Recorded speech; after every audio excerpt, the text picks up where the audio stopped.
We've created ideologically a set of totally unrealistic expectations and beliefs about how babies sleep.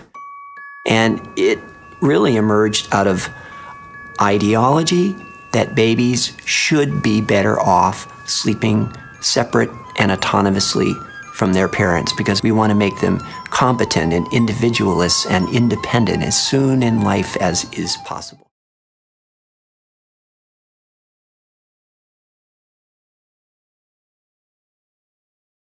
All right, ask any new parent, and their likely #1 wish, other than, of course, a healthy baby, is they don't get enough sleep, and they want sleep. Even as they get older, right? Well, there's a controversial way to get it done by letting babies cry it out at just a few weeks old. Cry it out method, which is close the door, put them to bed whatever time you normally do, which is usually like 8 o'clock, 7:38. Close the door, do not go back in until like 12 hours later. So even if your child is crying up to an hour, you ignore those cries? Yes. So actually.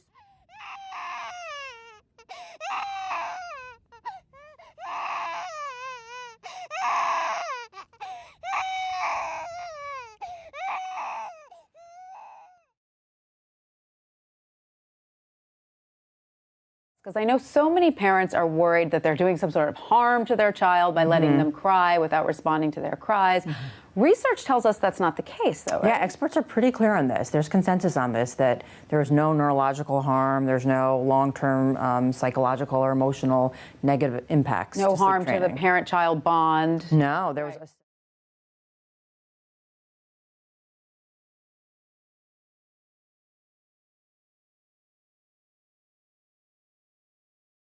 The study says letting your baby cry it out can actually alter brain development and ultimately turn your child into a stressful adult with trust issues. Experts say, just remember, there's a reason for those tears. Dr. Ferber, who developed the cry it out method, is saying he never meant for parents to ignore their babies altogether. Yeah, go and move them or pat them or pick them up or something. I just couldn't let him do it. It just hurt me too much. I just wanted to nurture him more. I chose to use the Ferber method, where we went in regularly to check on my son, but we allowed him to make noise and to fuss as he learned how to self-soothe. But some lessons in self-soothing could cause issues later on, according to a study in Psychology Today. Everything from anxiety to relationship troubles even lessen your child's intellect.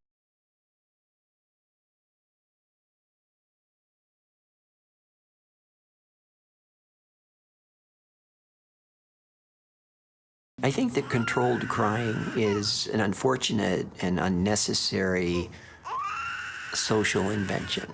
Very, very recent. There are no people on the planet that actually, other than Western industrialized folks, that actually even know what that is. They're not trying to be selfish. They're really communicating their love and affection and their needs for you.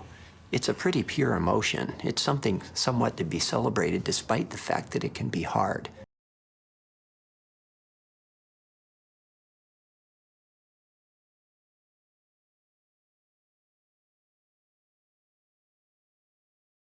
They're going to double to triple the size of their brain in the first year of life. And guess how that happens? They do it by breastfeeding and sleeping and breastfeeding and sleeping.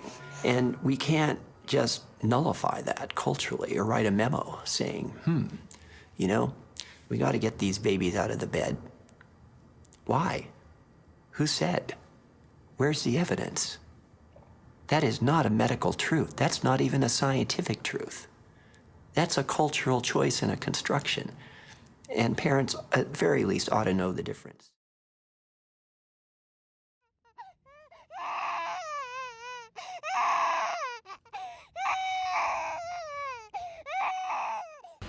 I couldn't do it. No. I couldn't. No way.